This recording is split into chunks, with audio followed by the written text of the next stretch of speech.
In today's tech video, I'm going to show you how to fix YouTube if it isn't working on your Hisense smart TV.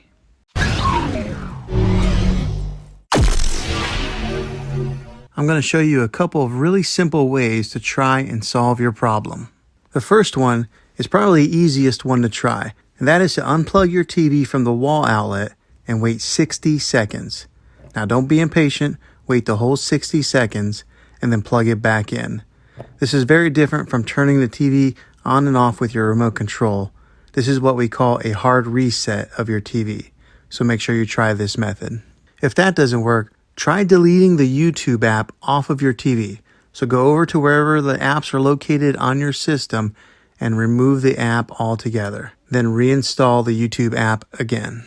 After you reinstall it, you might have to log back in with all your credentials, but hopefully this will work. Now, if this doesn't work, then something I would say to try is to go out and buy an affordable Roku stick or an Amazon Fire Stick, and you'll be able to access YouTube through one of those devices. And I'll put links in the description down below of where you can get one. Well, hopefully this video was helpful to you. If it was, go ahead and throw a thumbs up and hit that subscribe button.